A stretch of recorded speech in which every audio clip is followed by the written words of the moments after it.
Welcome back to Breakthrough Conversations. My name is Brett English. Today we're going deep with Sitara Fe, who is one of the top 5 ranking mediums in the USA. She's a multidimensional business doula, a psychic, and an astrologist, here to help you to embody your higher self and live out your life's purpose. Stick around. Now, I really wanted to ask you, first and foremost, is how this work really unfolded for you, because you have quite a unique set of gifts, both mentally and spiritually. And how did this all unfold? Well, I was born a medium, which means I was born with the ability to communicate with spirit. I didn't always understand what exactly that meant or like how to handle it. So I had a couple of times when I was like 9 years old. One of them specifically was that I felt 2 spirits in my room. There were 2 male spirits, and I threw a tantrum and couldn't sleep in my bedroom, sort of thing. I didn't realize until years later that that's what was happening, because it was just something that happened. I wasn't trying to make it happen. And so it was quite scary.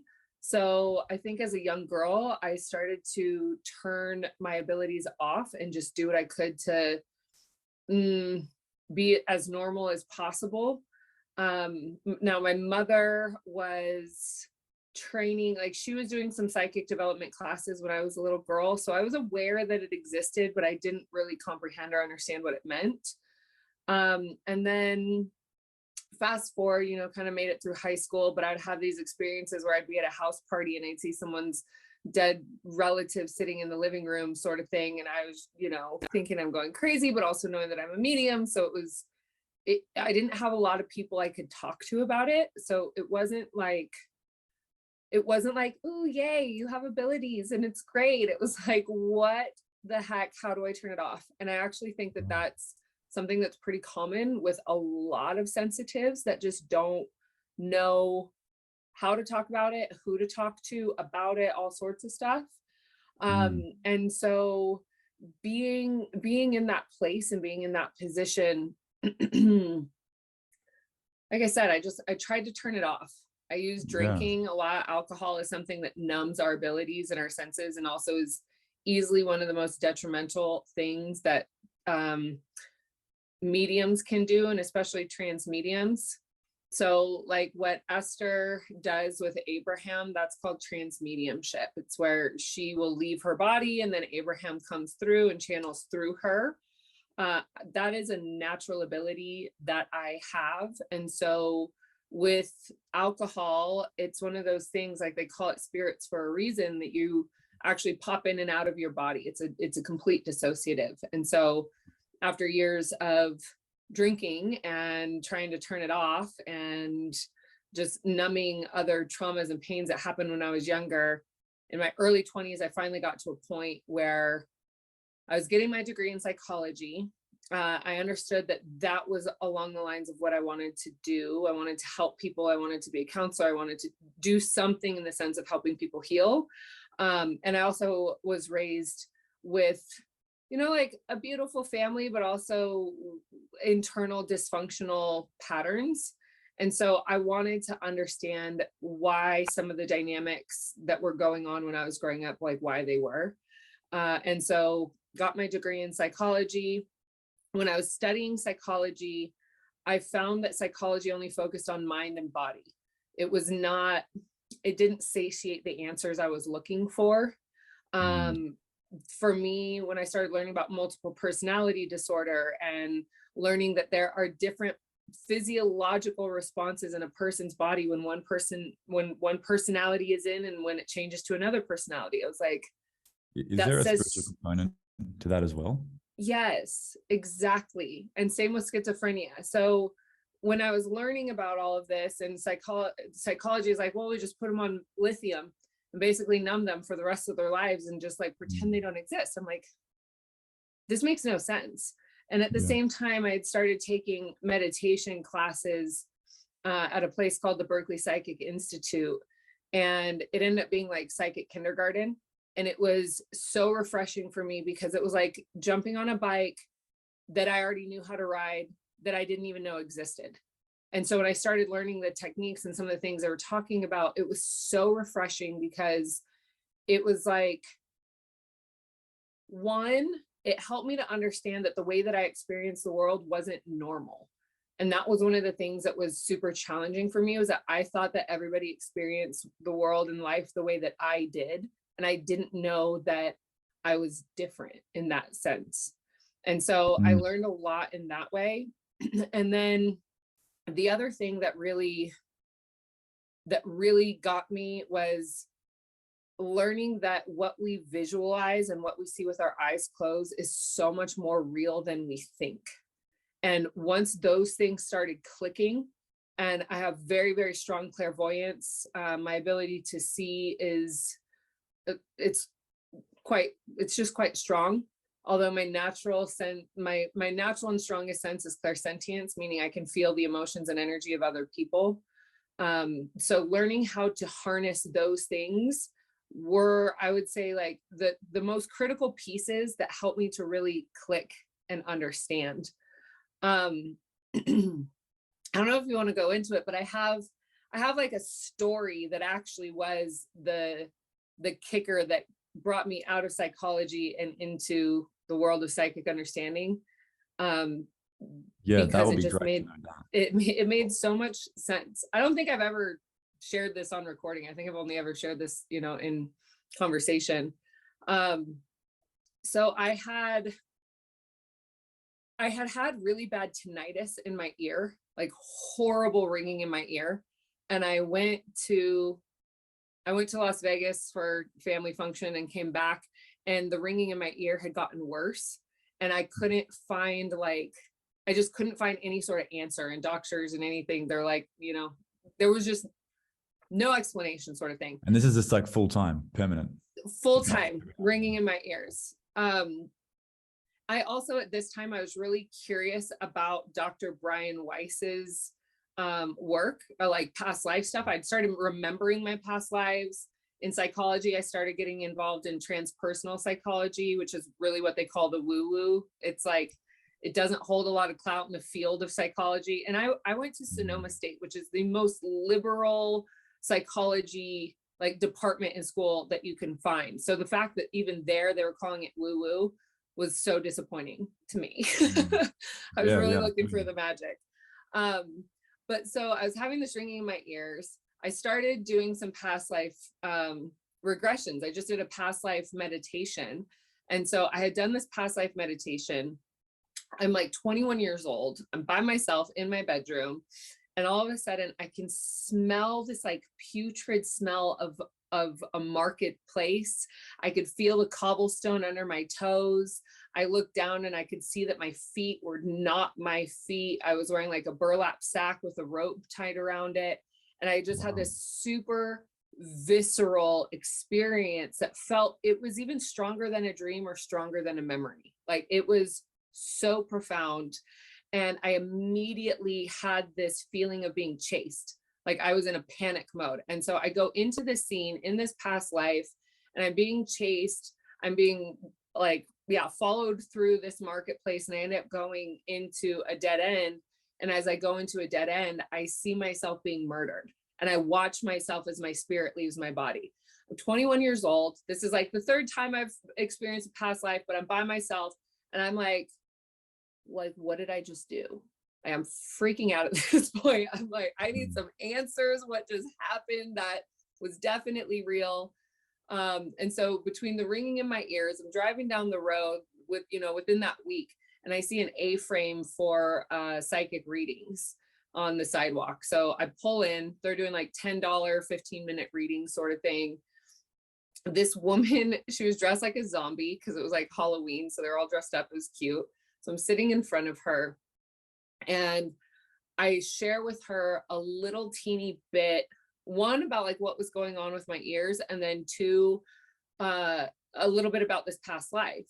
And so it was one of those experiences where it literally was, there's absolutely no way she ever could have known, because I told her a teeny tiny bit about the life. And then she went into detail describing almost even more clearly than I could what I had seen and what I had experienced.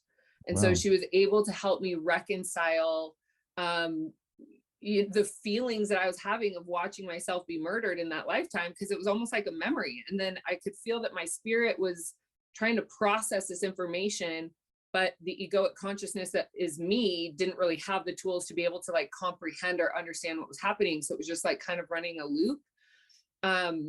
And so after having that experience and having her go through it with me completely and being able to actually kind of reconcile what that was, I remembered that the ringing in my ears, it didn't completely stop, but it definitely got better. Like there was a bit of a relief where I could at least study for what I was studying for and that sort of thing.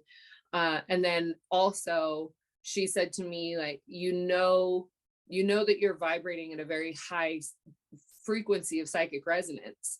And I said, well, like, yes, I know that I know that it runs in my family, sort of thing. And she said, like, it's time for you to start understanding and connecting with what that means. Like when you are able to understand how to use your abilities, it will be a lot easier for you to exist in this world, rather than just being out of control and feeling everything and not knowing how to discern what's my feelings, what somebody else's, all of this stuff. And so it was like that pivotal moment, because even though I had these abilities, I had to go through so much doubt, so much of my own skepticism, so much of my, is this real? Is that not real? How can you tell? I had to go through all of that in the same way that everybody else does. And it was just a part of the early stages of my journey. But those are two like really significant conversations that I had that turned it on for me and turned my curiosity, not from a curiosity, but it was like what started the passion of the curiosity and exploration. Did that happen to you twice? So once when you were about 9 years old and you sort of forced shut down those abilities, and then again when you're 21 when you had the tinnitus reappear. Is that how it went down, or did you have that the whole time? No, the tinnitus was kind of in and out, and I still don't have like a clear explanation for the tinnitus, other than it was something that was so disruptive to my ability to focus that I had to look for alternative methods. I had to look for something, so if a doctor couldn't tell me, and then, you could find like tinnitus pills, but they're like, well, they work after 6 months. Well, what happens with tinnitus is you eventually end up going tone deaf. You just don't hear that tone that's ringing anymore. And so to have relief after doing the reading to me was significant. It was like the energy of whatever was causing it shifted in a way where I was able to understand and comprehend healing in a different way. It was my first real experience with like energetic healing. That it was like there were just a few key points for me as a 21-year-old going to college, living away from my family and all this stuff. How am I, trying to figure out how the world works and how I fit in the world, and psychology wasn't really answering the questions I had. But then all of a sudden, this one woman was able to answer so many questions for me that psychology would never be able to touch. I could never go to a psychologist with that past life experience and have them explain to me in detail and help me to fully comprehend and understand what had happened. Yeah. And so that for me was where I was like, okay, well, I want to personally combine my experience and understanding in psychology with what's going on with the world of being a psychic. Now, in your experience, can anybody actually be a medium if they train towards it, or is it something that's naturally done over many, many lives and you don't really have a choice in the matter? Well, I like the way that you frame that, because we're living in a lifetime right now, right? So the way that I see it is this lifetime is an opportunity for us to be able to cultivate those gifts. So, and especially living during this period of time right now, like we are living during the Great Awakening. The planet is vibrating in a frequency that it has never vibrated at before. There's more human embodied souls than there ever has been before. There's a different kind of magnitude to what we're able to access now than what we have been able to access in the past. And part of that has to do with that there is a lot more chaos. There's a lot more chaotic energy on the planet. And I'm a believer that if you're able to pierce through that chaos and still find clarity, then it strengthens your resolve. It strengthens your ability. It strengthens, your connection in a way. If you're able to find your center in the middle of Times Square, it's a little bit more difficult than finding your center on the top of a mountain and receiving messages in that way. True. That's very, very true. And I'm very intrigued about your gift in regards to mediumship and how you could actually see spirit just sitting on the couch or just almost as if you were seeing them with your physical eyes. Do you believe that you were seeing them with your physical eyes, or your third eye was merging with this reality? Well, I'll answer that in a little bit of a different sense, is that Mm. we have the ability to read energy with our eyes closed. A lot of times I say that I see better with my eyes closed. Mm. But ultimately we also, our third eye can be open when our eyes are open. It just takes a matter of being able to, it's trial and error and just getting better at being able to connect with what that energy is, and knowing that when, like, if my eyes are closed and I'm saying, I see this or I see this, it's that I am using my clairvoyance to be able to see the picture or see the image or see whatever it is, the information that's there. And so a lot of people, when they hear that, because we're using the same word, I see, they think, well, we're using our eyeballs. Have I Mm. seen energy move with my eyeballs? Yes, absolutely. Have I seen colors? Have I seen auras? Have I seen things?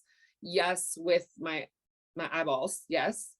And when we are reading energy, because everything is energy, our clairvoyance, our energy body is multidimensional. So our physical body is in the third dimension. Our energy body is deeply connected to the fifth dimension and beyond. So Mm. our energy body is what's connecting in the fifth dimension. And so that's what we're seeing. Yeah. And yeah, because me myself personally, and a few people that I know have actually seen spirit, but we've seen it in ways of like sleep paralysis, 4 a.m, in those sort of aspects. We haven't been able to convert it over into, so you say, channeling for somebody or really Right. doing a reading. Is almost like an involuntary response to a certain entity that's happens to be in the home at this time, or or on Yeah, sleep psychedelics and these sorts paralysis of is things. absolutely terrifying. I am not Mm. a fan of that experience. Have you experienced that before? I have. I have. Yeah. And I actually haven't experienced it in a long time. I In having those experiences, like I used to do readings and stuff at music festivals, when people are doing psychedelics and drinking and that sort of thing. Mm. And I've come back from those experiences and have had sleep paralysis from the entities that I was kicking out of the person's field or body. And as a Wow. novice, I didn't do a good enough job of clearing the field and sending them on their way and that sort of thing. So, through just getting better at my job and getting better at Mm. protecting myself, I don't go to sleep somewhere without setting up an angel fortress of protection. Yeah. Beautiful. Yeah. So in Well, that sense, these lower vibrational entities that are going to come in and basically get in the way of your astral body and your physical body so that you can't come back in it, mm, they're not going to be in the space, because if you set a field that's at a different frequency, they literally can't touch it. They can't get wow. Well, I feel like that's where I'm at currently in life. So I'm looking to work through that, which is great. in. Probably why we've connected in the way we have. Yeah, Um, it's all strength training, the mm, sleep paralysis. I mean, there's a lot of historical experiences where people have died from sleep paralysis. Um, I don't, I don't, I was just recently watching a show and they were saying that the people from Vietnam that they had brought into the United States as refugees, they mm, came here and then they weren't doing their practices. And then they actually had quite a high population of, I think, men that were between like 30 to 40 or something, that were dying in their sleep from this sleep paralysis phenomenon. And wow. so, and their spiritual practices allowed them to be able to say, yeah, it's the entities. It's because we're not clearing the space. It's because we're not sending our blessings. It's because we're not doing these things. So Mm, there's a lot to learn when we start interacting with the spirit world. And a lot of people get really freaked out about it. And they're like, well, there's demons and okay, well, there's really bad people. You're still a human. Like, you're going to interact with dark energy. For me, I would just rather know that it's there, and I'd rather be able to interact with it in the way that I want to interact with it, rather than just being subject to blind influence. Mm.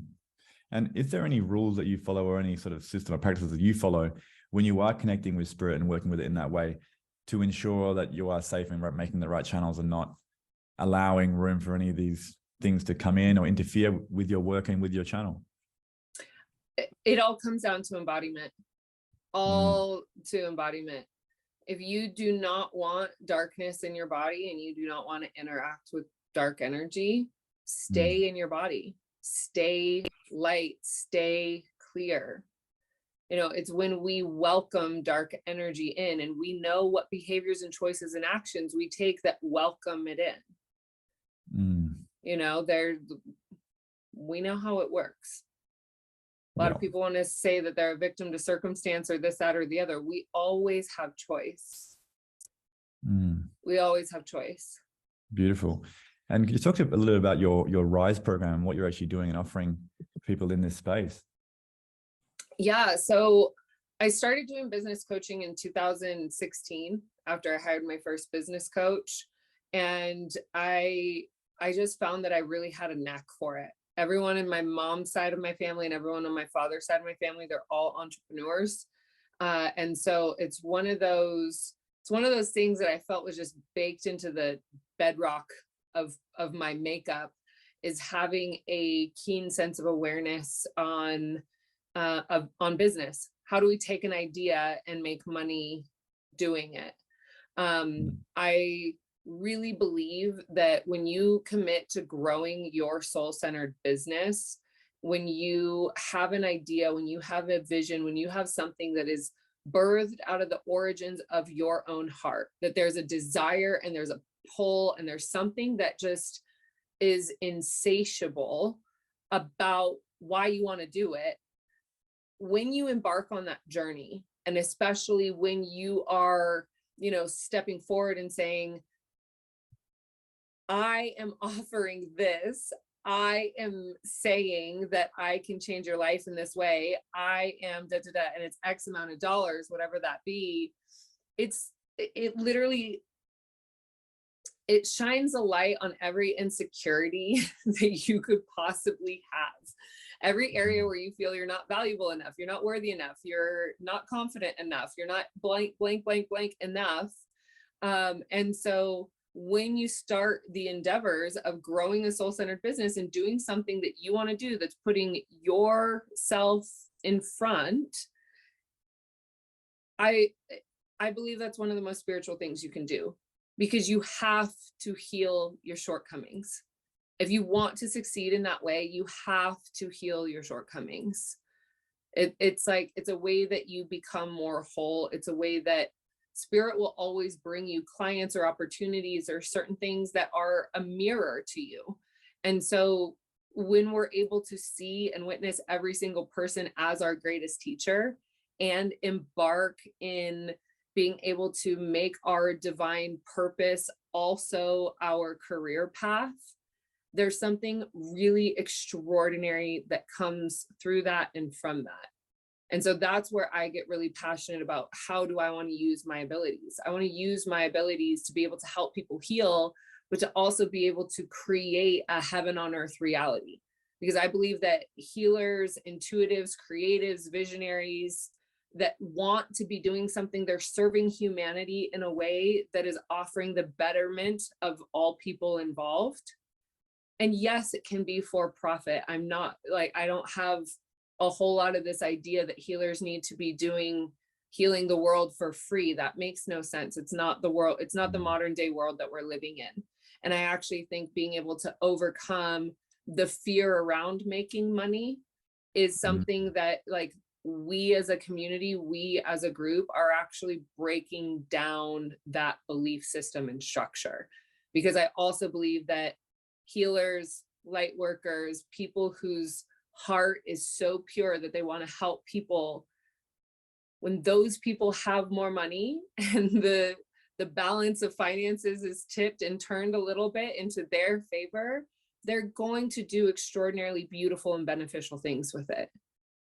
And that to me is where I get passionate about teaching people how to develop their psychic abilities, using their own intuitive, keen sense of awareness, connection to source, and growing a business in that way. So that's really what Rise is about. It's about moving through those blocks, strategizing, getting better at finances, getting better at being an alchemist, and bringing that vision into reality. Beautiful. Almost like you're merging properly with the third dimensional world and creating your reality as you would want it from your soul level. Yeah. Absolutely. That's beautiful. Now, the other thing I wanted to ask you, with your working with your guides now, with your gifts that you have, you can see a lot of spirit. Do you have a specific set of guides that you see regularly that sort of feed you information and work with you and introduce themselves as your guides to you? Or yes, it's kind of like yes and no. I read the book, The Sophia Code, which is it was an absolute game changer for me. I started channeling light language in March of 2020 and was referred to the Sophia Code, I think a couple months later, which helped me to understand where my light codes were coming through and from, which is for me most closely associated with the goddess Hathor, who led Egypt through a golden age, whose lineage gets passed down to Isis, whose lineage gets passed down to Mary Magdalene. And so and I would say the divine feminine ascended masters that show up through the Sophia Code are the ones that I call on, I'd say, most frequently. But it also just kind of depends on where I'm at and what I'm specifically kind of going and growing through. And simultaneously, I'm also a believer that the world that we see in our clairvoyant reality is an emanation from what's going on within. So I believe that our higher self has many different emanations. I do believe that we are the oneness of all creation, that we are the embodiment of source consciousness. And so as we see that, we have these mirrored reflections of ourselves in infinite ways around us. And so in the sense of who do I call on or who do I work with, it really just kind of depends on what I'm experiencing at that time. To go real cosmic, Hathor and Green Tara, they're there when I'm, wanting to do a little bit more exploration. Mother Mary is there when I'm going through some emotional upheaval or breaking down family ancestral patterns. Mary Magdalene is there when there's entities that need to be released. Jesus Christ shows up with her. He showed up for me when I was in Dubai. I was working in Dubai and I was way far out of my comfort zone in every meaning of that, in every sense of that term. And there was a moment where I was just kind of praying to source, and I was like, I am so freaking honored that you think I am ready for this, because I know you wouldn't dish me anything that I am not ready for, but this is like, I'm saying uncle. I'm like, this is the point where I am like, oh my gosh. And it was in that moment that very strong Jesus Christ was there. And I was raised Presbyterian. I was raised in the Christian church, and kind of stepped away from it to accept my own abilities, because there's not a lot of room to accept yourself as a medium inside of those walls. And so there's been a different kind of connection and relationship that has forged for me with some of these ascended masters, and seeing them as walking humans on earth that have left a legacy. So they show up as well. Kuan Yin. Kuan Yin, is that a female? Was she a Buddhist? Is that right? Yes. Yeah. Yes. Her message and her experience really, really resonated with me when I started learning about the history of her human incarnation. It struck me. I've had to read it a few times because of how impactful it was for me. Her message has a lot to do with the connection to compassion and unwavering compassion in the sense that like we think compassion almost as like a weak frequency or something that we have to get to, that's not like strong or forceful or anything like that. But when you really, really, really connect with what is compassion, compassion to be able to forgive somebody that has committed atrocities, and in her sense was that her village was burned, her family was murdered, she was raped and left for dead, lived in the forest for 7 years, ended up connecting, or Mahatma Avatar Babaji, who's also an ascended master, found her and started helping to rehabilitate her into the world. And so through her journey of being able to truly forgive these men or these people that destroyed her village, destroyed her family, took everything away from her that she had ever known, like we can't even fathom that level of pain. Like we can't even really fathom what that experience was like. And so her legacy comes through the embodiment of compassion that goes beyond forgive them for what they did, for they did not know. It's like it goes so much deeper into the sense that compassion from the Divine Mother, like if there's any aggression, if there's any attack, if there's anything coming, compassion immediately dissolves it on contact. There's no room for it. There's nothing for it to grab onto. There's nothing. It literally transmutes all other currencies and all other frequencies on contact. There's no way for them to coexist.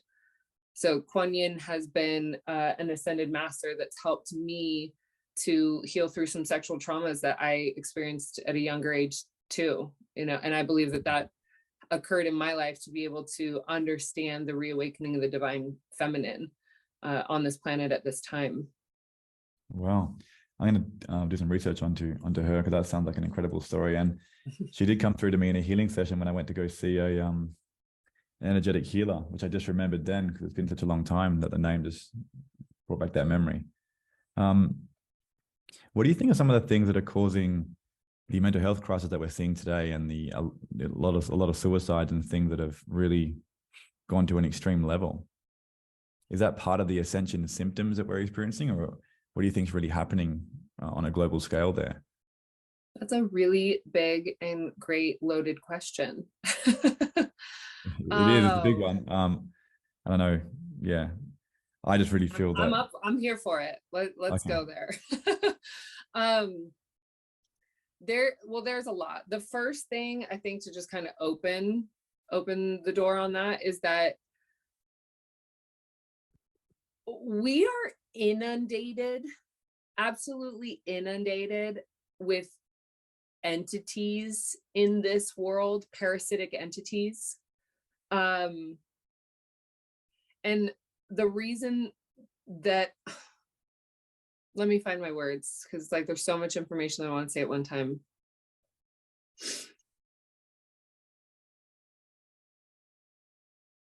The entities that are in this world that find the access point in humans that feed off of pain, sadness, grief, discomfort, chaos, rage, these lower level frequencies that literally will spin people on loops. There's so much of that going on this planet. So when people start being able to see into the fifth dimension beyond the third and recognizing, okay, there's a lot of chaos, there's a lot of this, there's a lot of that. There are literally beings, literally entities that feed off of chaos and fear. So as long as that's occurring, there's a loop that's happening. And so we can see it if we know how to look at it, if we know how to view that perspective. So video games, they really incite a lot of subconscious violence.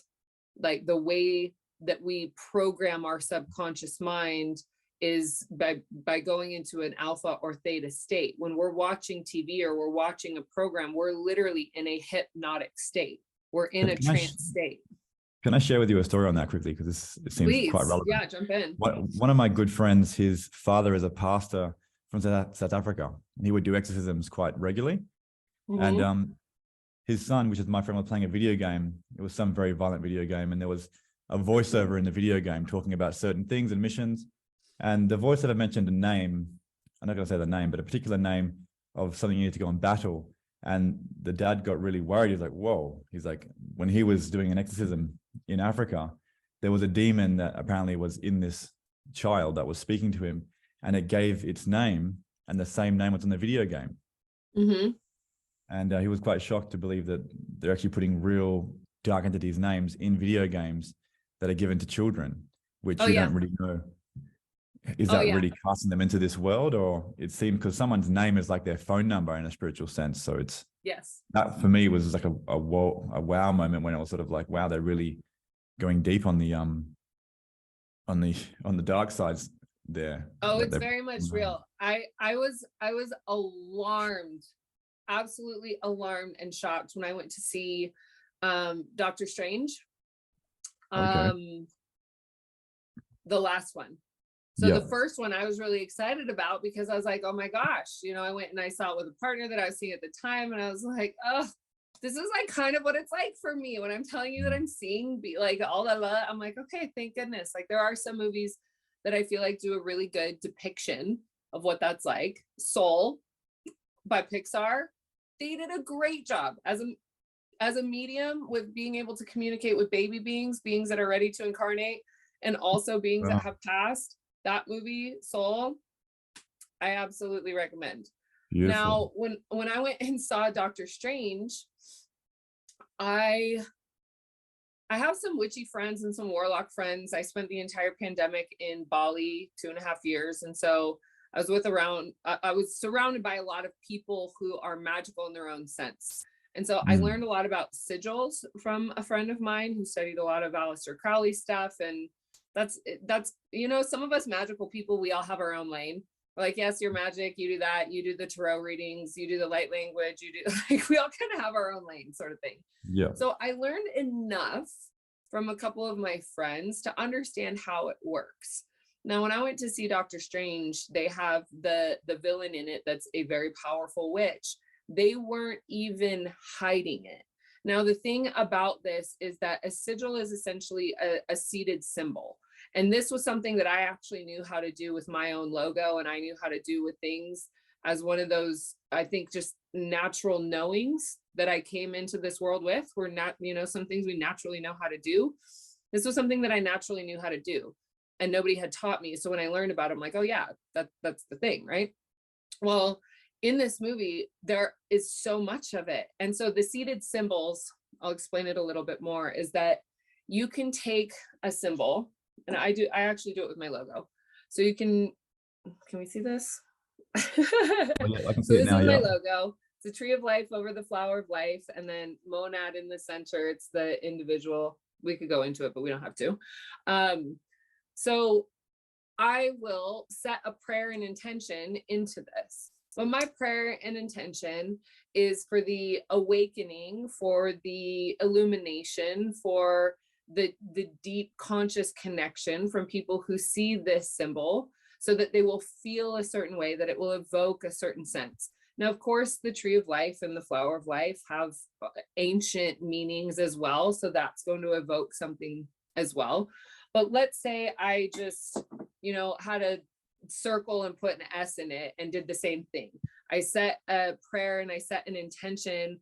I create a seated connection onto this, so that when somebody sees it, it's actually going to evoke a feeling. It's going to evoke something, and they might not understand it, but they'll feel it. This is seated symbols. This is in everything. This is in the healthcare system. This is in propaganda. This is in government systems. This is in logos. This is in everything. So these seated symbols actually program your subconscious. So if you know about it or if you don't know about it, it doesn't really matter, because the feeling sense is still there. It still leads an imprint. So these sigils, and the thing is you can have like a master of the sigil, or let me also put it this way. I had a friend that created orgone pendants, and orgone pendants they're a bit of an emanation of consciousness. And similar to an artist, if an artist is creating something, the art has an imprint of themselves. But when you're working with something that like orgone that has a consciousness to it, that heals or that moves energy, that can shift the frequency, it's like if there is a masterpiece, so like let's say that there's like the pyramid that is, this is the transmitter, this is the radio location, this is what's transmitting the energy, there will be a felt sense of connection to the originator that goes through kind of at all times. So if you want to broadcast something, and you can do this telepathically, but if you're using physical medallions or physical tools or sigils or that sort of thing, it still leads a broadcast. So the broadcast itself is what's felt. So when I was watching the Doctor Strange, I was like, oh no, like I can tell what's happening here. And it's not just, oh, well, this is the dark witch. And of course, the woman who's the villain and it's a bad guy and all the blah, blah, blah. Like, we don't even need to get into that. But then this is what happens in this movie that really, really jolted me, was in the alternate reality, Doctor Strange goes and he's in a parallel lifetime essentially. And in this parallel lifetime, the other Doctor Strange had gotten in trouble. He had like killed a bunch of people or something like that. So he was in like most wanted jail, something along these lines, or he had been killed. So he goes to speak to the council that he needs to talk to reconcile things, to fix it in his timeline. And he goes, and as he's going to talk to them, it's all the superheroes. It's like the superheroes that are the Avengers. And I'm not super into Marvel, so I might be getting my words a little bit wrong, but it's all the superheroes. So it's the people that we feel really good about because they're the ones that have saved all of us in other movies and all, you know, the American drama of New York's about to blow up and all of a sudden the superheroes come and they save everybody. So this audience or this group of people, they then turn around and they're called the Illuminati. And it's like, there was a literal gasp in the movie theater of what's happening? So when you're asking, why is there chaos? Why is there destruction? Why is there fear mongering? Why are there unhealthy people? Why aren't people getting well? Why are people separating? Why are all these things going on? The messages that are subconsciously programmed into our media and in our movies are absolutely destructive to the unification of the human connection. And that is what we thrive on. That is how we become stronger. That is how we become better. That's how we create more love. And all of it in the last few years has been designed to separate humans, to divide and divide and divide and divide and divide. So if we want to take that another step further and say, why is that happening? Who is in charge of creating these circumstances? What's actually going on? That's a whole other conversation. And it's not even necessarily something that I feel is my soapbox or what I need to, like, you know, grab the torch and lead the way. So what I choose to focus on vehemently is anchoring heaven on earth. And that it literally comes back to Rise. It literally comes back to the program. How am I doing that? I'm doing everything I can to find soul-centered entrepreneurs who have a vision that I believe is associated with their divine purpose, and do everything I can to encourage them to fully live out their purpose. Because I believe the light workers that are here that have dreams and visions of helping and healing people and unifying and doing trauma work and breath work and all of the things and nutrition to bring a person from traumatized to whole, healthy, healed, vibrating in a beautiful, light illuminated way, that is the way that we are actually going to be able to transmute and clear all of this. Like, we cannot underestimate what one illuminated being in a field of destruction and chaos can actually do to transmute and change the entire field. So the influence that goes on for light workers, embodied light workers in the collective unconscious, is wildly wild. It's so incredibly strong. It's so incredibly strong. And I think that a lot of what's gone on in the media has done a lot to deteriorate the human potential and the human capacity through Mm. heart-centered awareness. That's very true. I honestly believe that the energy that we have access to now is so powerful and so high vibratory with the veils thinning. We have such an opportunity now to have expansive growth very, very quickly and connect with ascended masters who are really looking to help us. But at the same time, I think when the light starts to emerge, the adversary will try to smother it and try to distract us with these movies and Hollywood and all sorts of drama on the TV, which we won't go into. But I can see that the parallel, like the opportunity is great, but also the distractions are just as great also. So it's almost like Absolutely. a spiritual war, isn't it? I think it is. I didn't really want to accept that for a long time. You know, it's kind of nice to be Pollyanna and just love and light. But you learn to channel beings, you're going to see demons.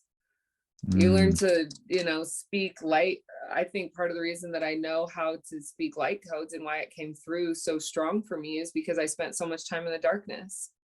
Like my healing journey and my experience of learning to accept my own gifts and my own abilities came through a lot of trauma. It came through a lot of abuse. It came through my own alcoholism, my own, I was in the trenches for a long time. And so learning how to get out of that and learning how to anchor my own sovereignty in my own body and how to really, fortify a strength within me that is gentle and compassionate and still assertive in a way that can create a movement, that can create something worthwhile that's important.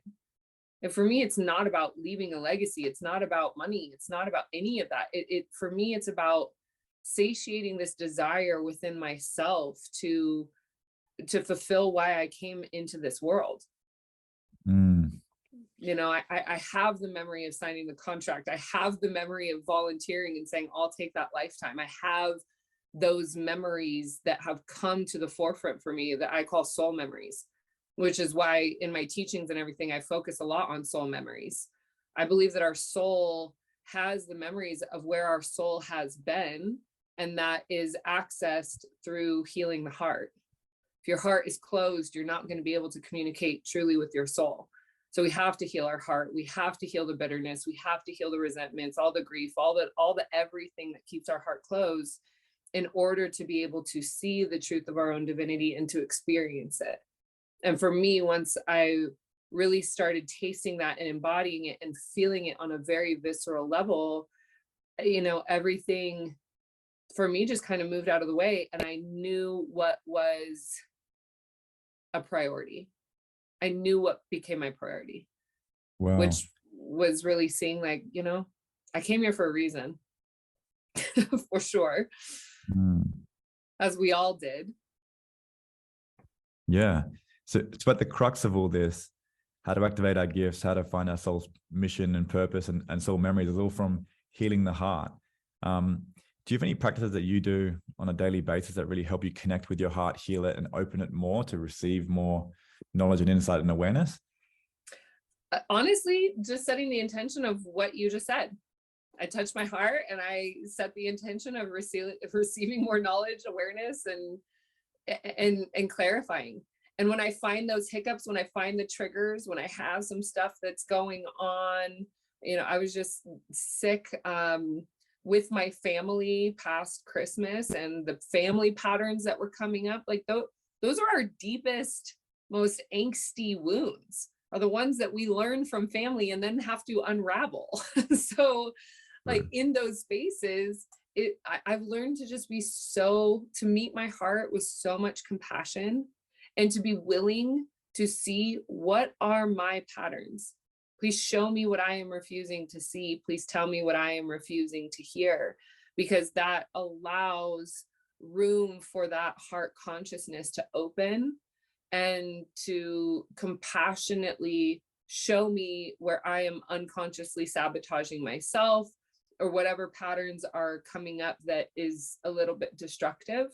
And so just daily practice, daily diligence, a willing to be open my heart, or willing to open my heart and to see how open it can be.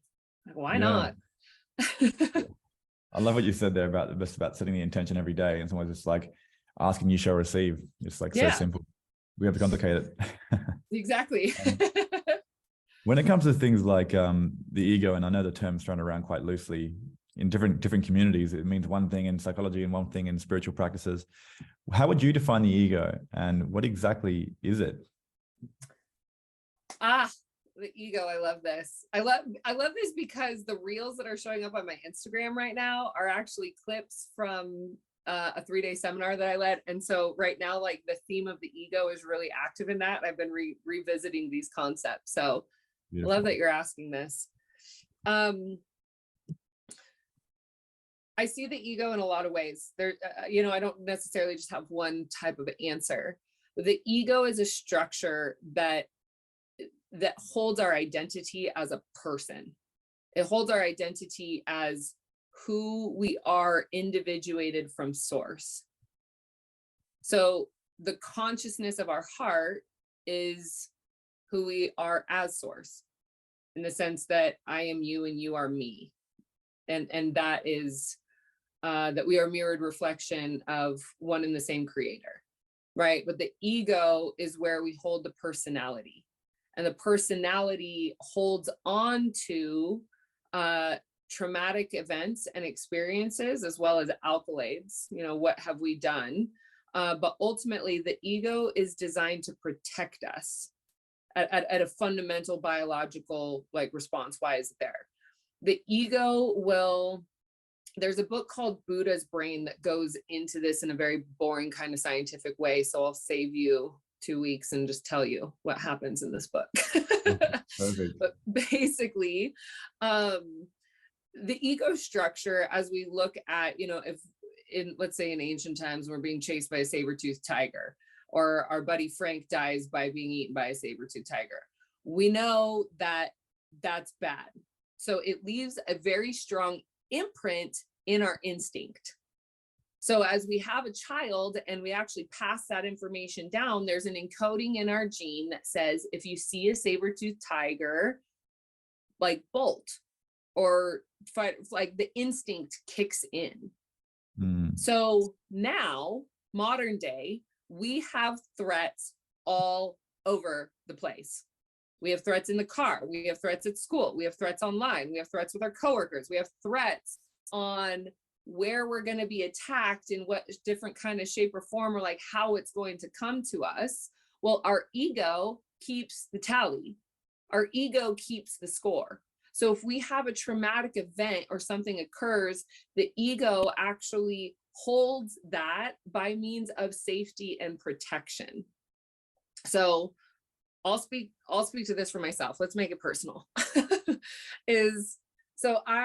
Part of my life makeup, part of my agreement was I experienced some sexual traumas when I was young. Well, my ego gripped onto that, but I also did not have the emotional capacity when it happened to comprehend what had happened. So it basically just got tucked into a box in my subconscious and was put away. But now what happens is that the ego has literally created barricades in my conscious awareness that don't even let me know it happens. It literally becomes a repressed memory that I have in my day-to-day waking life no access to. Until, for me, when I was 26, it was 12 years later, something happened to me in high school. 12 years later, I now all of a sudden have the emotional capacity, because I've been on a healing journey for 5 years. And now I'm able to see and hold myself in a healing sense, to be able to reconcile and actually clear through that. But my ego was unrelentless. My ego did not want that part to come out, because what had also happened was that my ego created a full identity around it. My ego had created a full identity around the pain that I still today am unraveling. There's lingering moments of this that come up. I am a very strong woman. I have been focused on healing since I was 21 years old. And this is something that still affects me. This is why rape is a problem. It is detrimental. It ruins lives. So that is something that I do feel is a soapbox of mine in this lifetime. But to unravel that, for me to heal and for me to actually come into a place of wholeness within myself around what took place, I had to dismantle my ego. I had to dismantle the identity around it that had so many stories around what happened, who I was because of it, what society tells us we are as women who've had experiences of being attacked by a man, all of these things that they started to become a part of my personality, but they're not a part of who I am. They're not a part of who I am at the core, my soul, my emanation of my divine radiance and resonance. But those stories were embedded in the egoic consciousness. So that's one way of how we see the ego. Now, the ego, I don't believe is something that is designed to completely be dissolved and to throw out, because my ego, my healthy ego, is also what gives me the courage to be able to, one, share these stories publicly, and not only that, to put a name and face out there that is secure enough to say, I can do what I'm claiming to do. And not only that, I can help you. And so that part of my ego is also very strong, very courageous, very willing, very able. And so I'm just using myself as an example, but there's different ways in how the ego actually shows up that is a part of our entire whole. And I think even in psychology and even in spirituality, they just look at a very small part of what the ego fully is. And I don't really think any one person or any one study really actually comprehends what the ego fully is and what its role is in the role of a person, and also in the role of humanity. Wow, that was a very beautiful explanation, and it made a lot of sense. And some of the things that you were saying were just like connecting so many dots inside my mind when it came to the identity that you formed around a certain experience or a certain trauma, which was just, it made a lot of sense given my journey and how it works. It's almost like the ego is like this software that just programs itself from our experiences. Now we have to reprogram it again. Yes. And it takes a lot of different cycles and, you know, a lot of work to do that. What I would say to that is like the benefit, because I'm a big why person. I want to know why. So as I'm healing through that, I want to know, why did I have those life experiences? You know, it wasn't just, okay, wrong place, wrong time. I'm like on a soul level. I want to know why. Now, I believe that I've had those experiences to understand from the inside out what that level of oppression feels like. Because to be able to climb out of that emotional and energetic experience, it really takes a lot. It really, truly takes a lot. And when we look at the oppression of the divine feminine, I'm not going feminist on this by any means. I'm talking about the divine feminine energy that lives in all men and in all women, all human beings. That the divine feminine nature that is intuition is poo-pooed as a lesser intelligence to logic and reason. And when those two are balanced, the complements of what we are capable of is extraordinary. We look at art, we look at culture, we look at music, we look at dancing.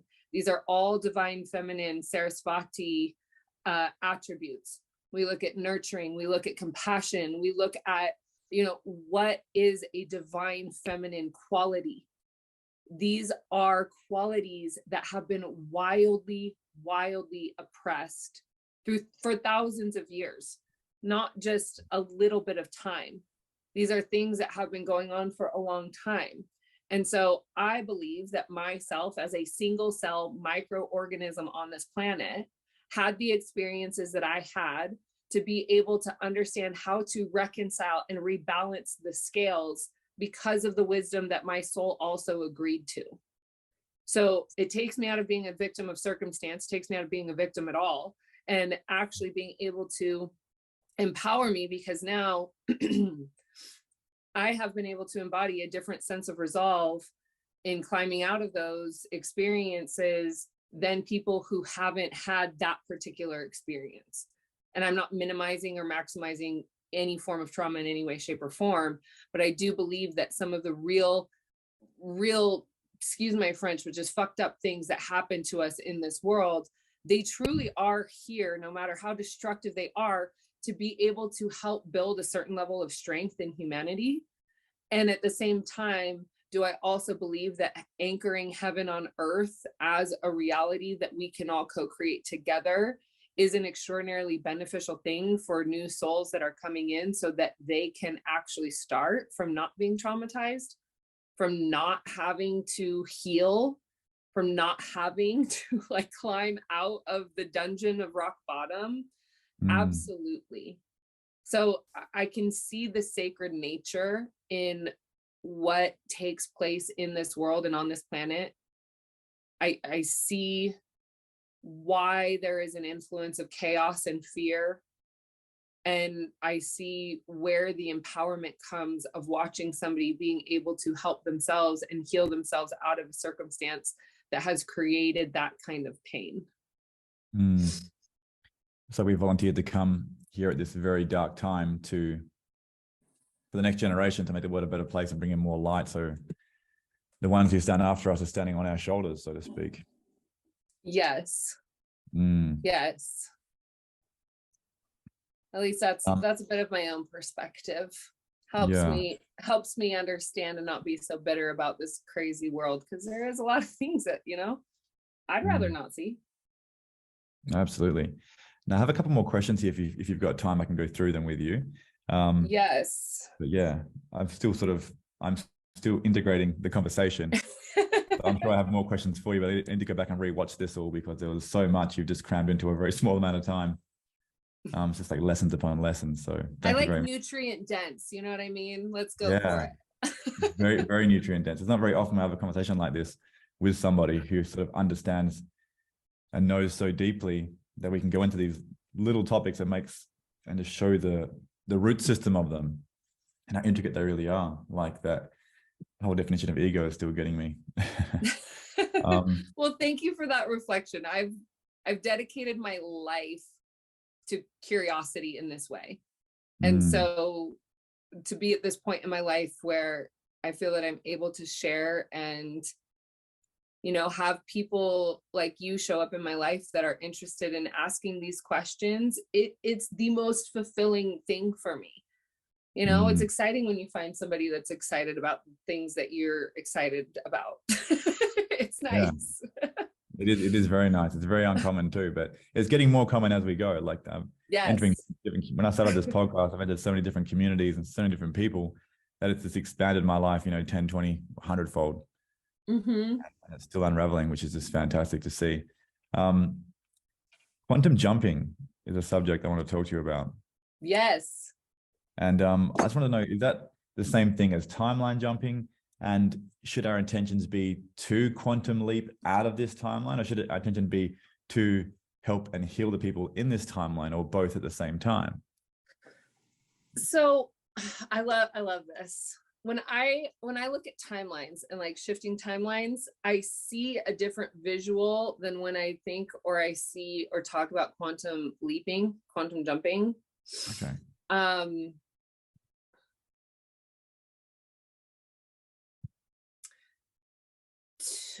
To me, like shifting from timeline to timeline is almost like it's a choice. Like it's a choice that is, okay, I'm here and I want to be there. So I'm making a choice and now I'm going to go here.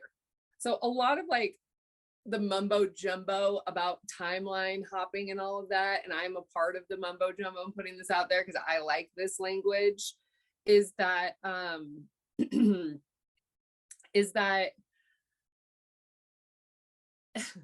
it really comes down to choices. every single time, every single move we make to turn right or to turn left or to have a smoothie for breakfast or to have a sandwich or, you know, whatever it is, it's like we have these choices and they actually set us on different timelines. So in that sense, there are a million different timelines that we can choose at all times. And in that world of quantum possibilities, it's like everything coexists.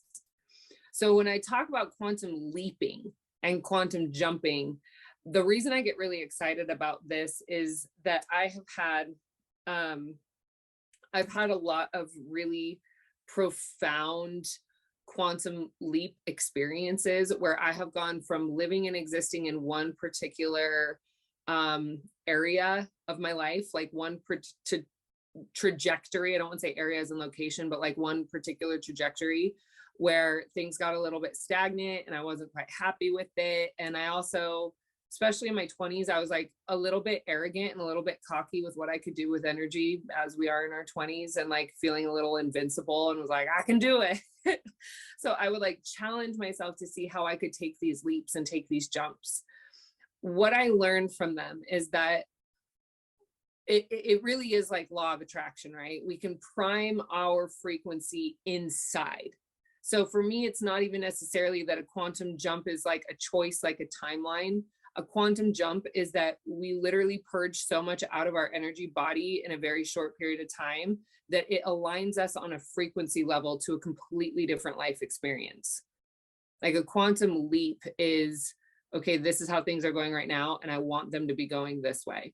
So this is what happened when I was in my early 20s. Or not early 20s, I'm sorry, late 20s, is that I was working with a business coach. I was like making $1,000 a month as a psychic, handing out flyers, being like, you know, trying to get one-off readings for $125, that sort of thing. I'd already done readings for a psychic hotline. You know, I've kind of been like in the world, but I hadn't really made a career out of being a psychic, you know? And so I hired a business coach, and it was $25,000 for the year. I'd never even like had a conversation about that kind of money before in my life. Well, I started paying him $2,500 a month, which was a lot for me at that time. And it started to elevate my awareness of what was possible. Because I had to make that payment, I knew what I needed to do to start making that kind of money. So within 4 months, I had already started making over $10,000 a month, and not even knowing it. Like it was happening so easily that it was just like, oh, wow, cool, nice. Well, at that point, I had already got a message from my guides that they're like, okay, now you're going to launch your own $25,000 program, and you're going to call it this, and this is what it's going to be, sort of thing. And I was like, no, that's terrifying. I don't want to do that. So I'm like negotiating with my guides and da da da da da. Well, eventually, of course, I surrendered because it's my destiny. And so I'm listening to them, and I got a little bit cocky. You know, my mentor, who had been doing this work with Eckhart Tolle and was working with Marianne Williamson and Caroline Myss and Jack Kornfield, and like all these huge names, he's, you know, leading this $25,000 mastermind. I'm like, well, if he can do it, I can do it, because what I'm getting out of this, I know I could deliver, sort of thing. And so I end up launching a $25,000 mastermind using Facebook Live, only videos, not a launch plan, not a professional marketing thing, not anything other than following my intuition and just going for it. Like full pedal to the metal. I'm going to go for it. I'm going to make this happen. This is what's like meant to be, sort of thing. And I ended up making over $200,000. I sold out my launch in less than 2 months. And the people that were in my program, my cohorts in it, they were like, when I got in the program, I didn't know what an email list was. I didn't know what an opt-in was. I was like completely oblivious to all this stuff. And so I was able to make that happen. And then when I looked at, because I'm looking at my cohorts and like, how was I able to do that? And these people have been trying to do this for years and not able to do that. What was the difference? The number one thing, and the biggest, if not like the only thing that really was there, was that I was willing to face my stuff. I was willing to face my blocks. I was willing to face my patterns. I was willing to face my shadows. I was willing to face where I was self-sabotaging myself. I was willing to face these things within myself that didn't that were getting in the way. But then I was able to transmute them very quickly. And then in another quantum leap that I was able to create, it was moving from Bali to Dubai and working with high level people in the crypto field in Dubai, which, you know, was like, it was not something that I was aiming for. I'll put it that way. I just wanted my circumstances to change drastically. I was like, I'm ready for something new. I want to see something different change. And so the thing with quantum leaping, because timelines are a choice, right? Well, the thing about a timeline is that there's momentum behind it. It's already happening. Well, a quantum leap is kind of like a high jump. So if you create this leap and you create this vibrational currency that basically like sends something up into the air very high, the real mastery with a quantum leap comes with actually being able to stabilize at that frequency, which is challenging. Mm-hmm. So you can create it. You can create that momentum. You could create that, you know, that slingshot that's going to like, the arrow is going to push that momentum forward really fast, and you can change the frequency. But it's only really a matter of time before those old patterns start slipping back in, because it's what's comfortable. So if you're not actually being agile with your own inner world about what patterns are coming in and what behavior traits are starting to sneak back in that would land you back in the vibrational currency of where you were before, then it's going to kind of like, you know, shift things in a different way. And that's where people have rise and falls. And I've had a couple myself. And so that's where I had to assess, okay, well, that, you know, the face plant hurt. So what happened? And that's where I started to learn, oh, so it's like a stabilization. It's a consistency thing. It's a being able to actually hold that frequency, which is so unfamiliar. That's the thing, is that our default, our egoic default goes back to what's familiar. So we have to kind of restructure our own personality, our own behavior traits, our own patterns to be able to actually hold that new frequency and stabilize it as our new norm. And then a quantum leap doesn't just become a peak experience, it becomes something that's able to stabilize. Wow. So this is what's happening when people are doing manifestation techniques and law of attraction. We're actually moving to the goal rather than pulling the goal to us, depending on the goal, obviously. Yes and no to both of those. The way that I see it is that it's actually being gestated from internally. Okay. It's that the frequency itself is being created within. And so by that happening, we are being magnetized and are magnetizing. Wow. Okay. Yep. I'm writing that down. Beautiful. Yes. That makes a lot of sense. Something that I really love to do is I love studying stars. Like I love watching documentaries of Amy Winehouse, Jim Morrison, Lady Gaga, Paul McCartney. Who are the ones that have been able to stabilize the frequency and stabilize that with grace? You know what I mean? That didn't get all weird and sideways with fame and being in the limelight, that sort of thing.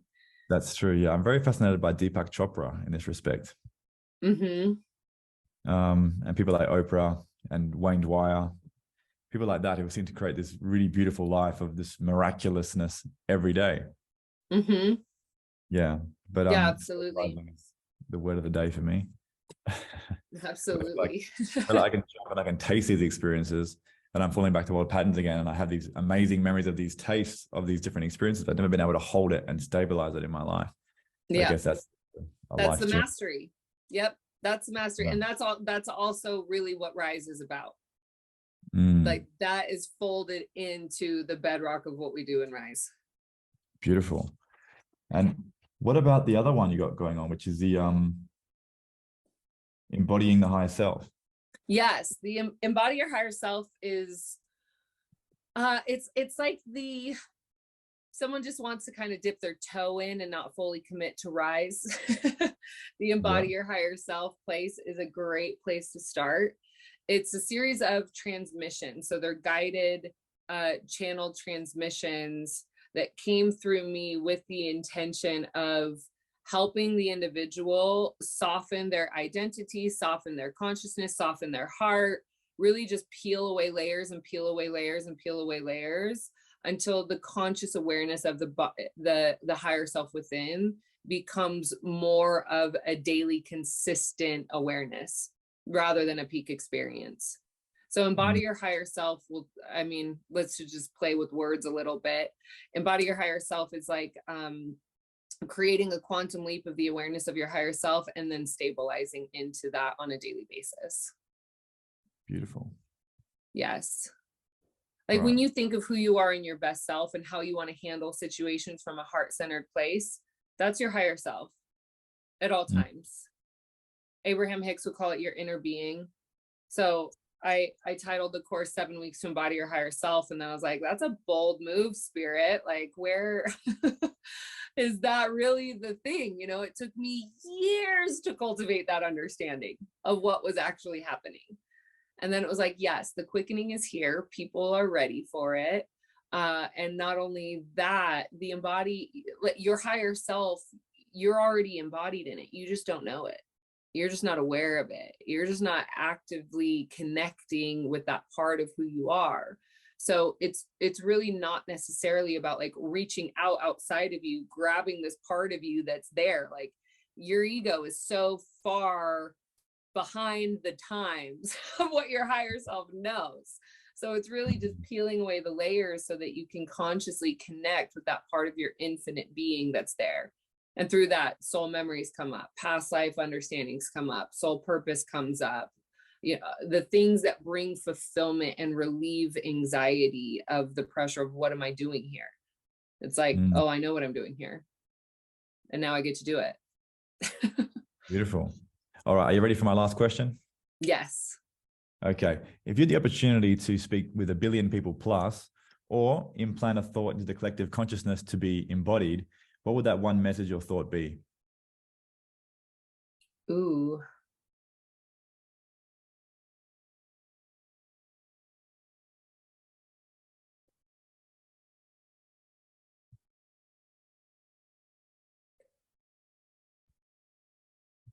Yeah, I'm going to go with what came first. And it's right in line with Ram Dass and Eckhart Tolle, which would be here now, presence. Absolute presence. Beautiful. That's where the magic happens, isn't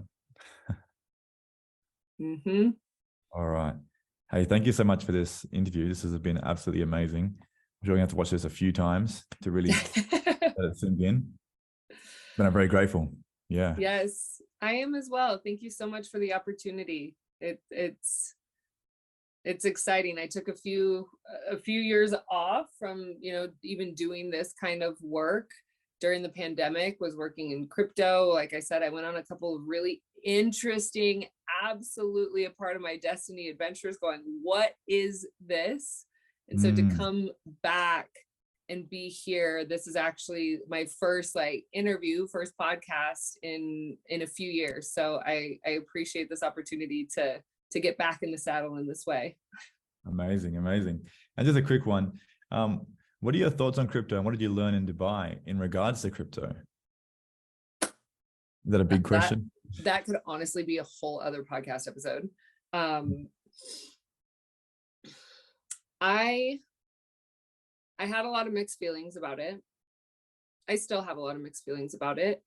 I really believe that there are souls who have come to this planet to create that technology. I don't think they're reptilian. I don't think they're weird grays. I don't think they're like, you know, whatever these stories are that the advancement of technology comes from some sort of like the dark side, whatever that is. I just don't feel that.